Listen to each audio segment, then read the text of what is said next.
Hey, Rifters, welcome to the show. Um, Trying to get my mic settled in. Subscribe, rate, review. We got a great show. And if you guys like the show, book me on Cameo and all that jazz. Our guest today, you see him on House Party Sergeant Bilko, Galaxy Quest, NSI New Orleans. Daryl Mitchell will be here. From Hollywood, California, welcome to Reza Rifts with your host, Keith Reza. Hey, Daryl. What's happening? What's happening? How are you, buddy? Thank you so much. I'm good, man. No problem, man. Sorry about what happened earlier, bro. Oh, no Time worries. got away from me. Yeah, no worries. I do stand-up comedy, so I know sometimes, you know. So yeah, It get crazy. it does get Yeah, crazy. it's stand up fun, man. It is. But It's all I just sit down. yeah. I did hear that you're exploring in stand-up comedy now. How's that going Yo, for man, you? I'm having a blast, bro. Yeah. I'm having a blast. And, it's funny because the people they don't be expecting it. But Yeah. look, you ready to record? You ready to do the interview, man? Oh yeah, I'm recording right now. Oh, Yeah. I'm tripping. I'm just rolling, I'm just rambling on. But nah, man, I just love the response of the people, man. Yeah. When you got something to say, that's the main thing. A lot of comedians, I think, a lot of times now they mimicking each other, Oh no, definitely. and it's like you got that's why like Bill Cosby, a part example, but still was a great comedian. He Yeah. can sit down and do a whole set in a chair. No, definitely. I have this thing how Cosby is probably the biggest monster in the world, but as a comic, he's probably the funniest. You know what I mean? Because I saw him live and he did 3 hours straight just clean comedy. And I Right. was I was just so impressed by that. Yeah, man. And I mean, I worked with him a few times. I did the Cosby Show twice, and I worked with him on Here and Now with Malcolm. So it was interesting because he just listened to him. Yeah. And the kids tell the truth. So he told me to tell the truth. And he didn't mean in my words, he said in my action. Even when you act, he said, just tell the truth. And I was like, so if something's on the page and I had emotions, I'm going to tell the truth. Yeah. And that's my approach. Just tell the truth. So how is like I mean, we're going to jump around a little, so I apologize, but how was it when because you first started as a rapper, right? And then you did the acting. So like how was that transition for you on that? I didn't get into acting. Acting got into me. Okay. Um, Fortunately, we met some guys named the Hutter Brothers. We had the opportunity to work with them as directors on the rap videos we did. And while we sat with them, that's why I tell people sometimes it paid to be on time because we Yeah. were there on time. Me and my group Be Chill. Shout out to Groove and B. We sat down and just started kicking it with them and developed a rapport with them. And they felt that we had some character. So they took us to Brooklyn.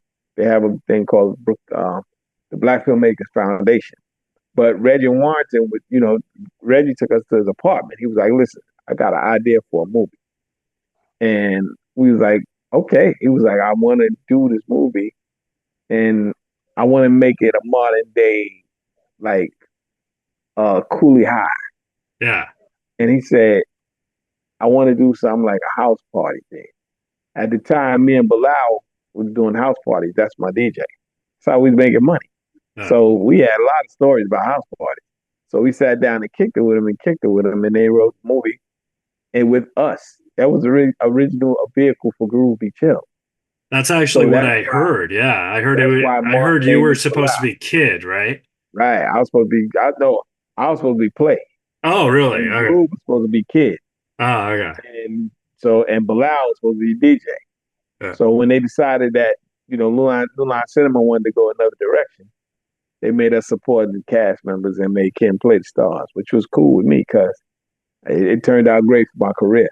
Yeah. So, but people know, I let people know that. That's why Martin's name is Bilal, because my DJ name is Bilal. Yeah. How hard was it for you to write songs? Because like if Uh, you're all three writing together, does it like you know what I mean?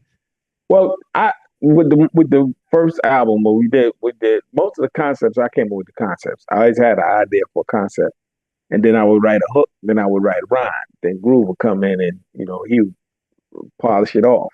So Yeah. that was our routine for the whole album. Like I came up with hip hop music, which was our release single, and then starting from zero is the concept is the name of the album, which I named it, because we started from nothing. Yeah. So I always came with the concepts, and Groove came up. All you had to do is come in there and write his rhyme. So I would start, and I would rhyme, and Groove would rhyme, and I would probably end it, or I'd do the first two, he'd do the last one. Yeah. So, but it worked. It worked. So like when I first started, I used to write poetry, and I always like had a dream of being like a folk singer, like the Violent Femmes or whatever. And then Yeah. like I find my poems like 10 years later, and they're just so terrible. That's what you feel. I bet you if somebody else heard, they'd be like, "Yo, this is dope." Yeah. Yeah, man, it's up to everybody's interpretation, man. You know what I mean? Yeah. Artists, that's what it's all about. You can see people just do splash on a canvas, and people, ooh, that's art, beautiful. But you didn't need to put it out, man, and just leave it up to let people be the judge, not you. Yeah. You So too close how to the situation. no, definitely. I mean, with my comedy, it's the same thing when I find like old jokes. I know now just by being in the business for something like I can make those jokes funny now. But like I don't know anything about poetry, so I don't know if I can make those songs. You know what I mean? Nah, you gotta leave them like where they at, man.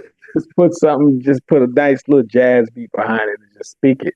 Yeah, Spoken word, man. You might be on to another whole new career, man. that'd be cool. Yeah. Have you ever thought about going back into the music too, or Never left.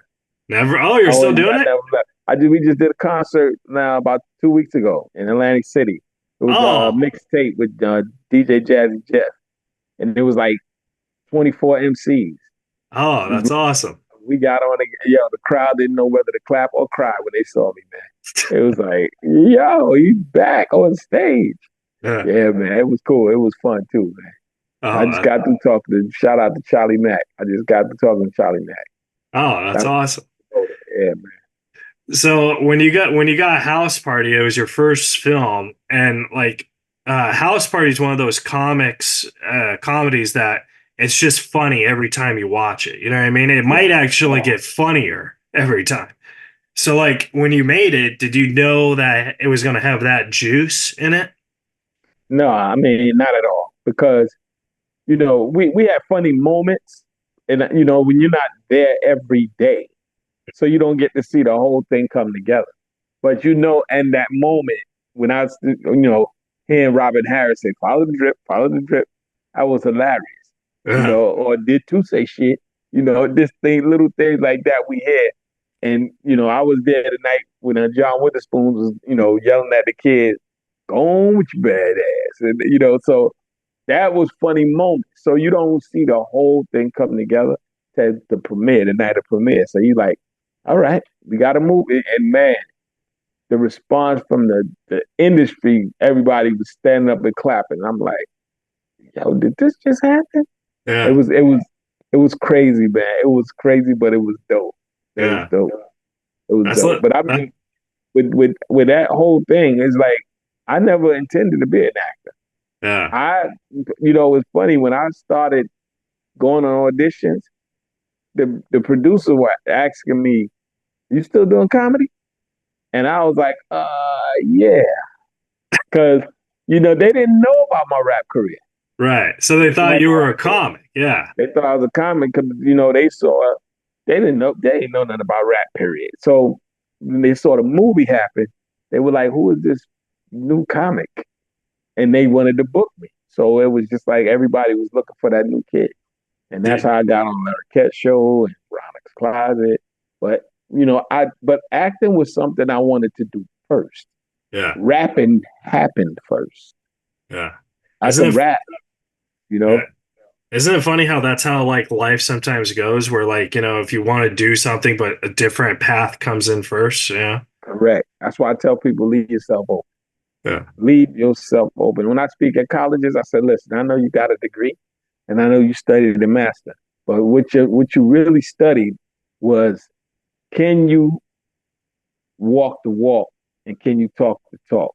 Can you stay focused? Yeah. Can you make it to the finish line? That's what that's all about, because you're gonna experience more things in interest that is gonna come your way, and you just gotta leave yourself open. I Definitely. understand you gotta master in this, but this might happen. Yeah. And I see, I meet a lot of people like that who's doing one thing. Like, I mean, Hill Harper, he went to school for law. Yeah. His parents, like, he was supposed to be a lawyer, and he finished, and he went and became an actor, Yeah. and a great one. His Uh, parents are like, I don't know. I think they not saying that no more. well, he probably got lucky because like now he doesn't have to pay his lawyer agent fees. He How could be about that? ups- Read your own contract. That's funny. That's uh, funny. but I wanted to ask about Ed because you worked with one of my favorite actresses, and you also worked with one of my best friends. Mike Starr is one of my best friends. That's my man, bro. Yeah. I worked with So, Mike twice. Mike was on Larry Kess show too. oh really? Oh, cool. Yeah, I remember. I knew Mike before we got to Ed. Yeah, he's a character, man. And then, Yeah, he a good dude though. As a matter of yeah. fact, I seen him at a Comic-Con in Jersey as well. Oh When I really? did Comic-Con, yeah, Yeah. HorrorCon or something like that. We was at. Yeah. He Yeah. he's the funniest guy. Like if you ever ask him to tell you a story, he'll tell you one story and he'll make it like 2 hours long. And All right, good. Glad you good. But now we didn't have that kind of time. He told little few stories, but we didn't have that kind of time on Larry Cat, or neither on Ed either. So we didn't yeah. have that kind of 2 hour time. We had to go to work. That's funny. I can't wait to see Mike. I'm telling what you said. Yeah. So like I asked him about Dumb and Dumber and he's just going on and on. And basically what it says, he's like, here's the main point. Jeff Daniels was funnier. So like it's it Yo, was, that was the greatest scene in that movie for me is when he hit him in the back of the leg with that cane. Boy, woo, I almost died. Yo, laughing so hard. yeah. That was a good movie. So I wanted to ask about Julie Bowen. How is it working with her? Because I think she's fantastic. Oh man, she's an angel, bro. Yeah. And I'm not saying that just because I'm here, bro. She's a real good person. Yeah. Yeah, man. I had so much fun working with Julie, man. She was Uh, funny too, man. She was funny. That's yeah. I think she's because like when you're a comic and I'm assuming you know this now, now you do stand up and stuff, you could sense people who have good I do sit time. down. They sit down, yeah. But I apologize. But you could sense people who have good timing, you know what I mean? And you're like, Yeah. "Oh my God." So like I just think Oh, she has the best timing and it's just yo, because you know what? She tells the truth. yeah. That's it. You gotta listen, man. That's one thing Larry Cat taught me. He said, listen, you better listen real good because I barely do the same take twice. Yeah. And that taught me to hang on and ride and just know how to go with it, man. Stay in the moment and go with it. And that's why, and Julie, that was her, man. I was watching the little things she do, man. But as far as like work, and she give you something to work with. Yeah. That's the key thing. She give you something to work. You ain't never working alone. You work with her. Yeah. And then your next one was Brothers, which I you produced it, and I wanted to know, did you also like I don't know what producing is, and I apologize. So I wanted to know Producing, what was that? producing is having your hands basically in everything. Uh-huh. God bless him. I basically picked Carl Weathers to be our father Yeah. because I saw him in The Replacements, and I thought he was hysterical with that movie. He was the coach for the football team, and I was just like, yo, how is he so? He's so seriously funny, and that's when I called the producers. I was like, yo, reach out to Carl Weathers and see if he would come and do our show, and they were like, we'll reach out to him. And they reached out to him and he responded, man. He came in, he met with us, he seen what we was trying to do. See, we had Michael Strahan on board. He was like, hey, I'm with it. Huh. and that's what became my father. And it's crazy because I told the call like maybe a month ago, man, just congratulating about the Mandalorian. He got this new campaign going for the Super Bowl, and I was like, oh, it's gonna be crazy with Gronk. Gronk was supposed to kick a field goal and he missed, so now he was lost in the desert, and Carl Weathers pull up on a motorcycle. You're not gonna miss again. Get in. And they drive off, man. So I know he was gonna be part of the Super Bowl, bro. So Yeah. shout out, man, to my man Carl Weathers, man. It's like I still it ain't registered fully with me yet, bro. No, I Not get yet. that. Yeah. I apologize for your loss. I mean, I lost my best friend, the guy I toured with for 9 years, a couple years ago to cancer, and it just does not get easier. In fact, especially since I get older and I'm feeling more lost in this industry, like Oh it's kind of, so I know how you feel. So I apologize for the loss. it's crazy, man. It's crazy. But we just feeling phone calls and just what you gonna do? It just feel like somebody just snatched something from you. You know what I mean? Like you Yeah. feel like somebody robbed you, bro. It's like took my man, bro. Yeah. But so like that is one of the good things though about television and podcasting and entertainment is like you could those memories will always be there. So if you wanted, you could Yeah. always rewatch it or re-listen. So I think that's cool. You know what I mean? I'm definitely gonna do that. I'm gonna go on Tubi because Brothers is on Tubi, so Oh I can go yeah. on Tubi and watch Carl, man. With the last bit of work we did. Yeah. What I'm saying I'm just glad and honored that I was a part of some of his late work. And while you're at it, you also help your residual checks, right? While you're watching it. Yeah, you know what I'm saying. Had the residuals pop up. Yeah. Thank you, Carl. You know what I mean? I just be tuned in and get a check. That's uh, funny. but I wanted to ask you also, like, did you also have anything to do with the writing of the show? Or Of course, we got in there, but you know what? Most of my writing was on the floor. okay. I would, we was in the room, me and Mike Strahan from day one. Oh, shout out to my man Mike. Day one, we was in the writing room when the first script was done. But my thing is, once it get rolling, like Mike was funny in the writing room because Yeah. he'd be snapping on me and everything. Because Mike is very smart. He's funny too. So, but when we get on the floor, see, I can think on my feet right then. Boom. At a Yeah. no moment notice, I'm like, yo, all right, we got Mike, we're gonna say this. I'm gonna say this, you're gonna say that.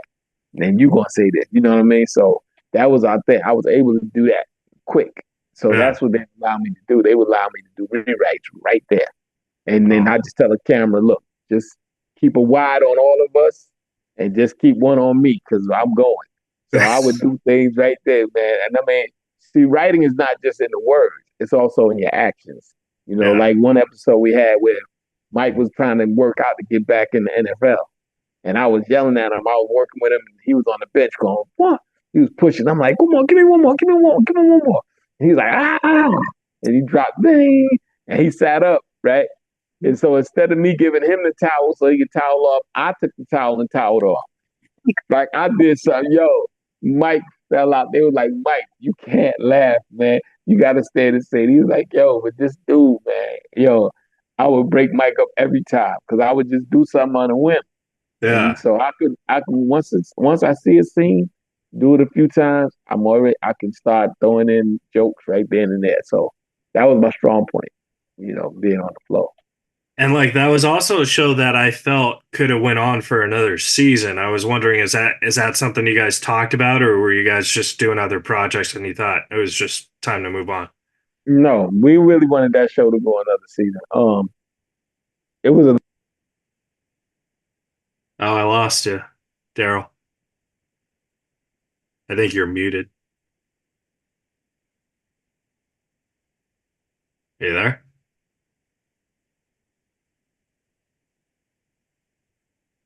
No worries. Technical difficulties, guys. It's all good. Yeah, your microphone's muted. I think. Okay, now you're good. Now I can't hear you. Uh oh.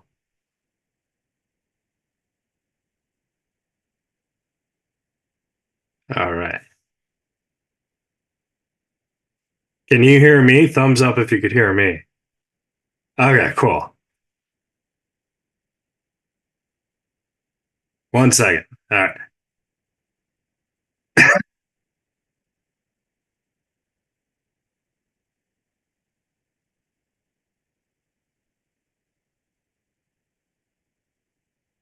I can pause this, folks, while we get Daryl back. All right, Daryl, the microphone battery died. Yeah, my microphone battery died. I was trying to be sexy. Didn't work. So the question is about Brothers, the second season. I was asking if you had goals of making a second season, or did you guys just go on to other projects?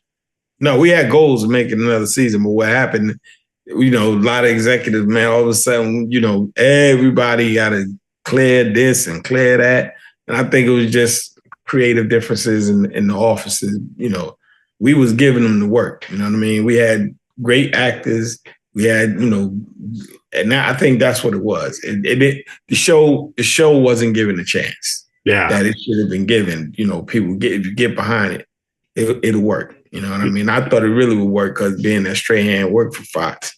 That's why I thought we were like, oh, we got it. But I think that's what they didn't give us. But that show was great for me because I was the producer, I was the star, I was the music supervisor, and we were going to win another season. I was going to direct. Oh my God! I had a lot of hats I was wearing, so it was a great experience for me. Yeah. Be seeing how it all come together. Because right now I could run a show. Yeah. I know I can run a show. So that's my next goal. I want to be a director and a showrunner. Well, if I ever get my own show, I'll say I want Daryl Mitchell. I know. I don't say if, brother. Oh, you know. Wait, okay. Get a show. When I get my own show, Daryl, you're gonna run it for me. Your mouth to God's ear, player. And then I wanted to ask you about Sergeant Bilko because like that movie, you worked with comedy greats Steve Martin, Phil Hartman, Dan Aykroyd, Chris Rock, Eric Edwards, So like that was my boy. Ed, my boy. He told me to tell you hi. So, dude, tell him I love him, bro. All right. That was my dude. I don't know where is he still in California? Yeah. He's on the Facebook. Yeah. So. Oh, okay. I'm gonna hit him up because I need to holler at him, bro. Yeah. That was my dude, bro. We had a good time. But it's so crazy. And that's my career was just how things happen. Since The Jerk, I've been a big Steve Martin fan. Yeah. I came to LA. I insisted on meeting Steve Martin. Like it was just that easy, which is not. And I'm like, so my manager, I heard it was a screening for a movie that he was doing at the Screen Actors Guild. I begged my manager to get me tickets so I can go, just so I can probably run into him. Bruh, we get there, it's some kind of German movie on the screen. I mean, all German. I don't know what we watched, me and my assistant at the time. And we up there, I said, bro, I think this ain't the right night or the wrong place or something. And we left, so we went on the wrong night. I was like, dang, man, I thought I was really going to meet Steve Martin. So turn around, my manager called me. She said, I'm doing Larriquette at the time. She said, I just got a breakdown. They want you to come in for this movie called Sergeant Bilko. I said, Sergeant Bilko? She said, yeah, it was Steve Martin. I said, you gotta be kidding me. I said, well, who's all up for it? She said, well, right now, they love you, and they also got Joey Lawrence from Blossom. I knew, I said, I ain't gonna get this over Joey. Joey was the man at the time. So I went in, did my audition, did my thing, came back. I got a call back. I said, oh, this is looking good. Went in, rocked some more. They see, they was like, yo, they love what you did. They want you for the movie. I said, you gotta be kidding me. Now I'm like, I'm gonna meet Steve Martin. Bro, so I came in, did my thing. Yo, bro, I was just like, bro, I gotta get past that. I'm fanboying right now. He's like, dude, Steve Martin was the coolest funniest. Yo, me and him had so many fun moments, man. Laughing at silly stuff, bro, was crazy. But he is funny, man. But I and the same thing with Tim Allen, working with Galaxy Quest. But Sergeant Bilko, that was a great experience. I had to work out too because I had to be the straight soldier. So I had to learn how to drill a gun and everything, man. Yeah. I don't even know if they showed that. I had to learn how to gun drill. And I did it in the movie, but I don't think they used it. Yeah. I got a funny Steve Martin story for you that kind of revolves around me, but doesn't. So I did San Diego with Norm Macdonald once, and the late show I was sick. So I said, "Hey, Norm, I can't do it. Like, I got to go home." And he's like trying to talk. He's like, "Are you sure there might be a special guest?" And I was like, "No, I'm like really, really sick." So I went to the hotel room, right? And then Norm called me. He's like, "Hey, are you feeling better? Because there's a special guest." And I was just like, whatever. And then he's like, "It's Steve Martin." And like he's like bragging it in my head because Steve Martin's like my hero, you know? And then he's like, "I got a card that says you met Steve Martin." Oh, yeah. So I was Yeah, he gave out cards with his signature on it. He sure did. That's funny. So I was just like, oh my God. So I never met him, but I saw the card. I was just like, holy Lord. Oh, man. So isn't that genius? Like someone who just that's like a genius move. He got cards with his autograph on the card. That was funny. He hand you a card. Yeah. It was funny. And then 10 things that I hate about you. You were like the main teacher who didn't take any shit from anybody. Come on, player. Yeah, which is I got a lot of teachers now that say they love watching that movie and say they wish they could talk to their students like I talked to mine. I was cussing them out, throwing them out the class for no reason. I was that dude. Man, I'd lose my job now if I did them kids like that, bro. Yeah. I was not playing with them. I was throwing them out the class. I was wrong, bro. I was a wrong teacher in every sense of the word wrong, bro. Yeah. That was funny, but yeah, I'll throw their ass out the minute. Oh, did you know like that was gonna be like one of those like cult classic romantic comedies where like they even redid a TV show based on it? You know what I mean? So like the fan base is very huge for that movie. Look, if anybody tell you they know the movie's gonna be a hit, they're or wrong. the TV show gonna be a hit, you know what? Send them to me. Please do. Send them to me. Yeah. Because I can use them. Because, bro, you do it, like I said, you do it in increments. So you don't know what the end product look like till it comes together. And most of the time, we don't get that opportunity. Now, when I did Inside Man with Denzel and William Dafoe and directed by Spike Lee, I used to go to the dailies. So, that's still pieces. Yeah. But I'm watching a lot of the pieces. And I can see, I'm like, yo, this gonna shock people. Well, this gonna be good. This is crazy. This is intense. You know what I mean? But you don't know until it all comes together. Even when I wrote rap songs, until the end mix, you don't know what it's gonna sound like because you're in the booth, you rhyming and you listening back into your piece. So you're just doing it, yeah. Yeah. So then you hear it all come together. Then they put it together, but you still don't know if the world gonna be like, yo, this is it. But if you love it, you do it. You know what I mean? That's it. But I appreciate fans though for loving the movie. Oh yeah, that's great. Was Spike Lee like one of the most intense directors you've ever worked with? Because like you're like, oh my God, this is Spike Lee. I can't screw up. Nah, I mean I knew him before though, But I mean when he was on that job, him and Denzel. I knew Denzel before too, but it was good working with Denzel and William Dafoe because I had a chance to watch two greats, man.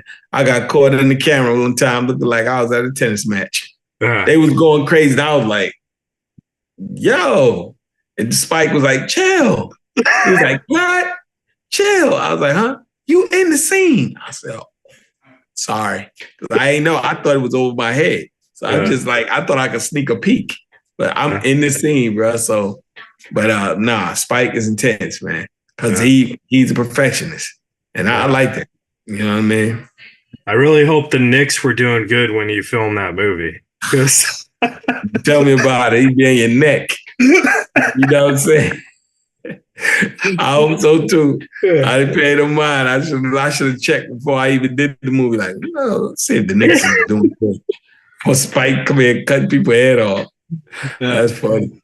They're probably going to win the title this year. Brunson's a stud, man. Oh my God. You don't think so? Randall is hurt. We need Randall to be he always get hurt at the end of the season. Yeah, but I think Brunson is pretty. They might make it into the playoffs, but I don't know. I don't know if they'll take it all. There's a lot of talent out there. Boston is not nothing to play with. Yeah, I'll make you a bet. If the Knicks win the title, you got to do Reza Rifts again. Say no more. All right. Say no more. I wanted to ask you about NCIS New Orleans because for crime shows, I feel because I take screenwriting and I feel like with all the stories, it's very hard. Do you think some of the stories are based on actual crimes that have happened? Yes. Yeah. Definitely. Oh, cool. Yeah, a lot of them. Well, I know Law and Order, definitely.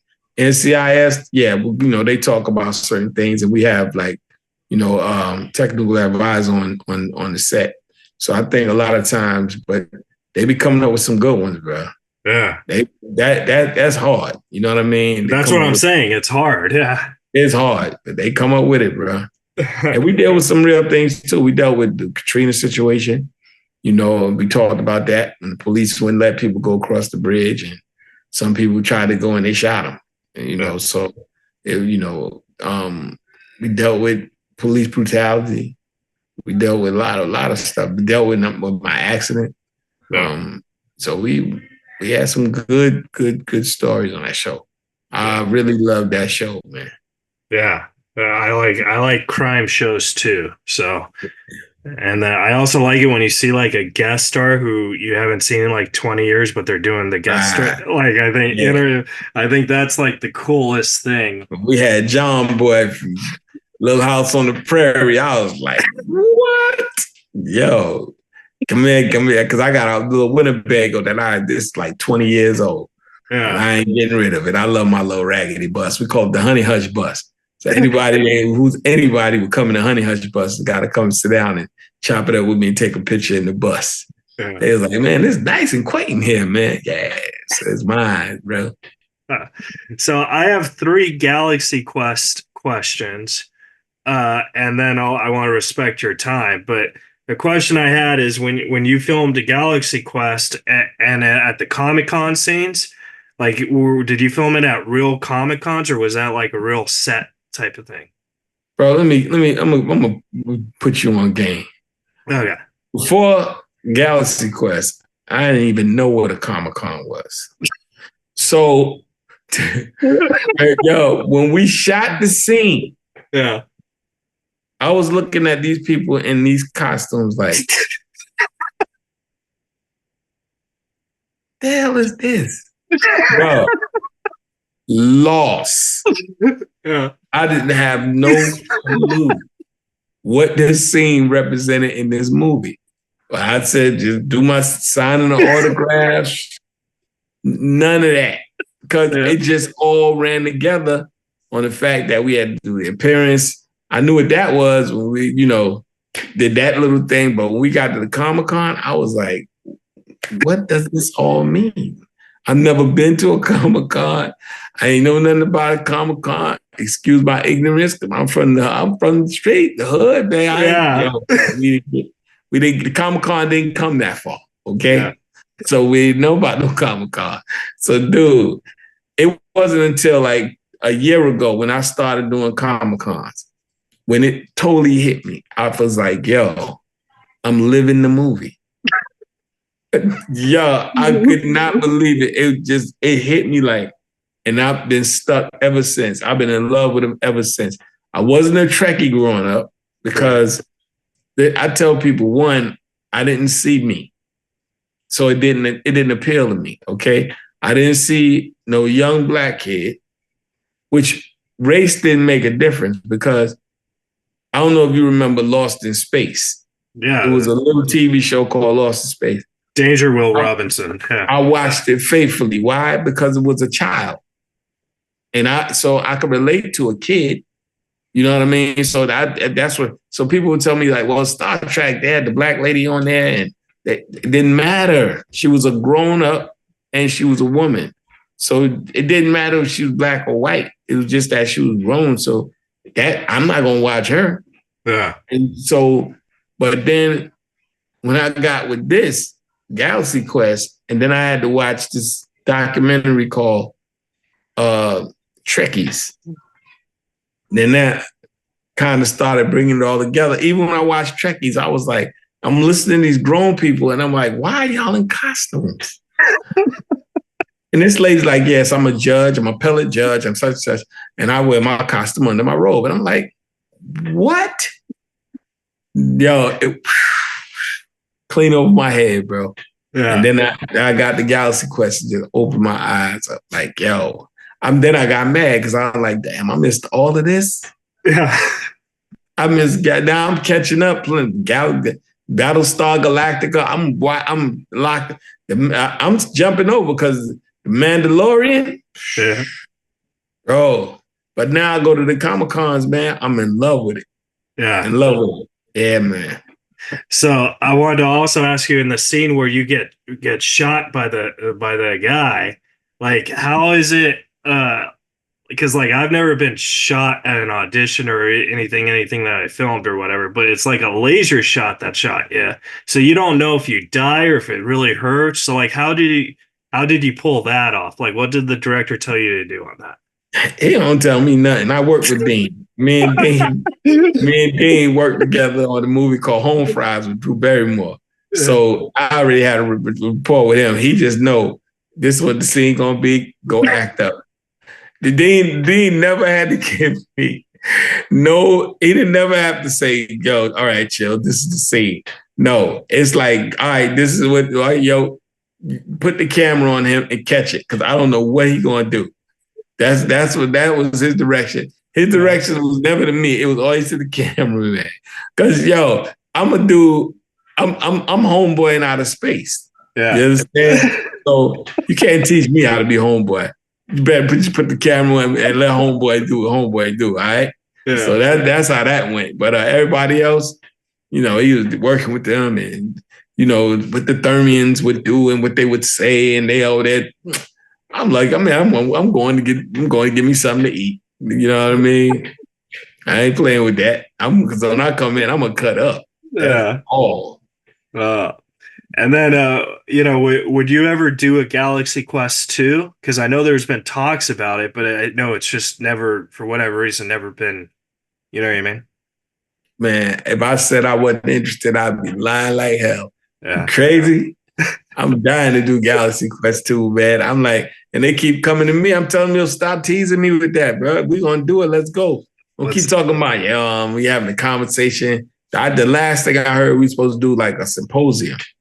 And we got trying to get together as many, you know, cast members. It was movement till Al Rickman passed away, God bless him, which was another cool dude, cool talent, man. Yeah. You know what? One thing I can say, I've been blessed to work with some of the greatest actors, comedy or drama, in the history of cinema, bro. Yeah, I've been blessed, man. I mean, work with the top of my generation and my time.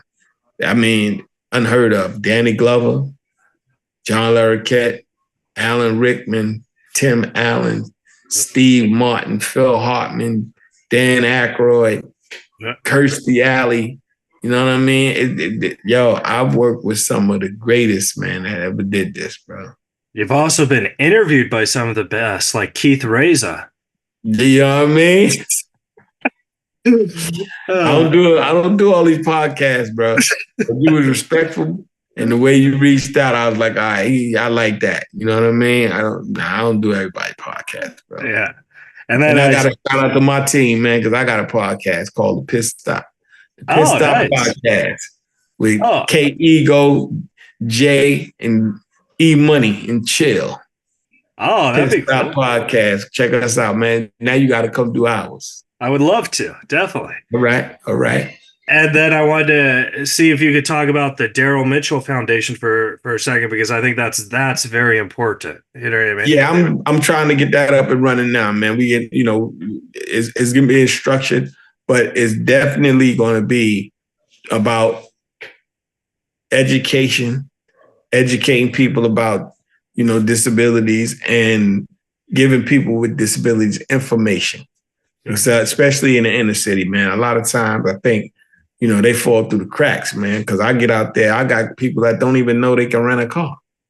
Yeah. I rent cars all the time and they don't know that, the rental car place, they put the hand controls in there for you, so you can drive.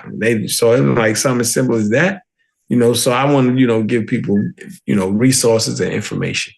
That's the main thing. And knowing that they can go skiing, like I'm connected with a lot of, things that will help the mind. Travel, they got people that'll move you through traveling and doing like parasailing, fishing, like snorkeling. It's a lot of things you can still do. I stay in the water fishing. I hunt. You know what I mean? I don't call it hunting. I'm an animal conservationist. That's what I am. I'm an animal conservationist. And you do stand down comedy. And I do sit down comedy. Sit down comedy. You know what I mean? Sit down comedy, baby. Well, I'm really glad that you're exploring stand up, because I think you're so funny, and I think that's Thank awesome, you, man. So I appreciate it, man. Well, I can't wait till you see it, man. Yeah, wherever you at, I'm gonna let you know. Come see me. I'm in LA. I'll come in if I don't have a gig. Okay. I'm always there you're a friend for life, So I got no that. question. I appreciate that, Keith. And then last question: where can the folks at home follow and support you at? I'm Daryl Chill Mitchell on Instagram, Daryl Chill Mitchell on Facebook, Daryl Chill 3 on Snapchat, and Daryl Chill Mitch on Twitter. Nice. You got an OnlyFans too? Nah, not yet. I'm trying to work on my dance. Once I get my dance down, then I'm gonna be on OnlyFans. Well, Daryl, thank you so much for saying yes, and it was really nice to make you smile today. So thank you so much. I appreciate that. Thank you for that, brother. All right, Daryl. Have a great day, buddy. All right, Keith. Peace, man. All right, guys. That was the interview with Daryl Mitchell. Subscribe, rate, review, and we'll see you guys next week on Reza Rifts.